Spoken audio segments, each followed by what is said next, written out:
Welcome to another episode of Shaw Sports and Faith. And I know you've seen the video title already in the video, but I'm going to tell you what this video is about again. What happened to the true point guards? What happened to the true point guards? And I'm talking about this from college basketball, probably to high school basketball, and definitely in the NBA. Now, what is a true point guard first and foremost? What is a true point guard? A true point guard is a pass-first point guard. A point guard is usually the best ball handler on the team and the best decision maker on the team. He is usually the leader on the team. His job is to be an extension of the coach on the court. He knows all the plays. He knows how to exploit mismatches. He knows how to take advantage of the defense weaknesses. He knows when to run on offense and when to slow the game down. He makes sure the team gets good shots every possession. He may not make the direct assist himself, but he makes the pass that leads to another pass that leads to the score. That's what we call a hockey assist. He makes sure the best scorer gets the ball in rhythm. He controls the game to the fullest. In the past, you needed a good or a star center, a power forward, some type of post player, and to establish scoring in the post. The reason you needed a good low post player because you wanted to score the ball as close to the basket as possible. And if you had a good post player, somebody that knows how to score with his back towards the basket in the post, pass back towards the defender, and know how to shoot the fadeaway jumper, the jump hook, up and under, knows it's really good, effective in the post, where he can get, first of all, a top defenders or defenders in foul trouble, which means you're going to get your team more free throw shots early, which means you're going to get people in rhythm, because if you're getting free throw shots, you're definitely going to get a rhythm. Also, you're going to get double team a lot, which gives the center going to get double team a lot, which is going to give open shots for players on the wing, people cutting to the basket, they're going to get open shots. So it definitely makes the game more easier. It also slows the game down. Say for example, team on a run, but if you're scoring effectively in the post, it slows the game down, so you can control the tempo with a good post player. Also, the point guard ran the offense, made sure the offense ran smoothly, and made sure the center got the ball in rhythm. If not the center, the ball went to the best open player on offense. If the other guys didn't have it, then the point guard would turn on the offense. He would create shots for himself and again create shots for his teammates. And you need I'm talking about a true point guard, a pass first point guard, but he need to be effectively on offense as well, because if he's not, the defense is not going to play honest. That means they're going to help out on everybody else and just leave him open. And if he's not able to make a mid-range shot or a three-point shot or able to just drive to the basket, what good is he? Is he just a good passer but not a good scorer? So he need to be a good offensive player or a good scorer as well as a good passer and a good decision maker. That means the defense has to play honest. Really good point guard play is essential for a championship squad. I started watching basketball in the 90s, and you had great point guards like John Stockton, Kevin Johnson, Gary Payton, Tim Hardaway, and Penny Hardaway. Go back in the 80s, you had Magic Johnson, who was probably the greatest point guard of all time. Isaiah Thomas, probably the second greatest point guard of all time.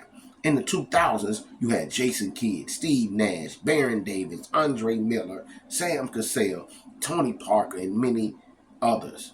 These guys were on winning teams that at one point competed in the playoffs and won championships for their team. Now, I'm not saying all of those guys won championships, but they competed in the playoffs and did well in the playoffs, and they were on winning teams. Andre Miller, not so much when he started off with Cleveland, but he was one of the better point guards, underrated point guards. But when he went to Denver with Carmelo, those teams competed. Also, you need to add Chauncey Billups, who's probably going to be in the Hall of Fame. Another one of the really good point guards in the 2000s. I don't know how I forgot Chauncey Billups. You even had point forwards. So if you didn't have point guards, you still had a guy that played a point guard role, but it was in a forward position. So you had point forwards like Scottie Pippen for the Bulls he controlled the game, ran the offense smoothly, and got the ball to the best man who could score the ball many times. It was Michael Jordan. You also had Grant Hill, who was a point forward, Jamal Mashburn, who was a point forward with the a lot of them late in his career with Miami Heat and also with the Charlotte Hornets.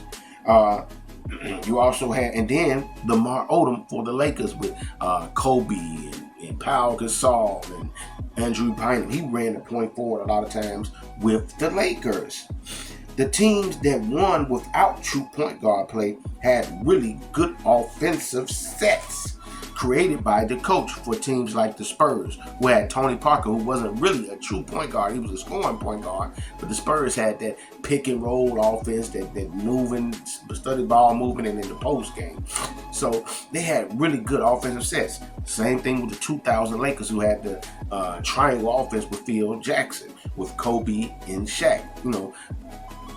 Derek Fisher ran the point, but he just kind of controlled the game, just managed the game.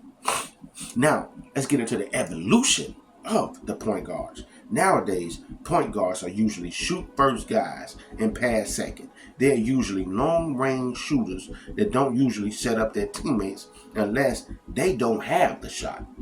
They are more considered combo guards, sort of like Dwayne Wade, Stephen Curry, Damian Lillard. These guys, mostly combo guards, shooting guards, really in the point guard's body. They can handle the ball, set up the offense a little bit, but they're mostly shooting the ball. You rarely see true point guards nowadays. People try to say Curry is the greatest point guard ever, when honestly, like I said, when you look at it, Curry is not a point guard. The point guard for the Warriors is Draymond Green. He's the point forward. He sets up the offense. He controls the game. The Nuggets, who won the chip last season and looking favorable to win the chip again this season, that point guard really is like Nikola Jokic, who is the center.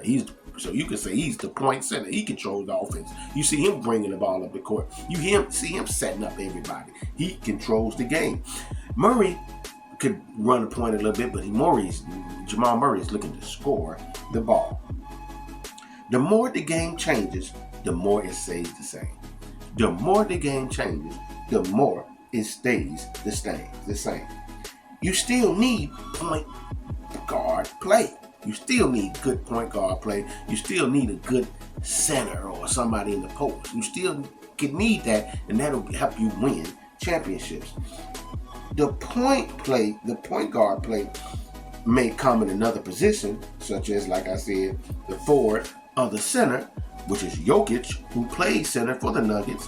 He controls the game. He sets the tone. He sets everybody up. It's the same thing with Draymond Green and the Warriors when they was on their winning streak. The same thing with every team LeBron James has been on. He was the main guy who controls the offense, who sets the tone. The point guard has the title, handles the ball here and there, but he is not truly the point guard. Not nowadays with Stephen Curry, Damian Lillard, Kyrie Irving. Man, them guys really not point guards. They shooting guards in the point guard body. There are shooting guards again in the point guard body. You still need really good point guard play to win and compete for championships. That is the main problem with the Suns and the Pelicans, to name a few. To win, again, you need really good point guard play. No matter if it's a center running the point, or a forward, or definitely a point guard. This is SSF. Like, share, subscribe, comment, and I hit you back in the comment section. Peace and love.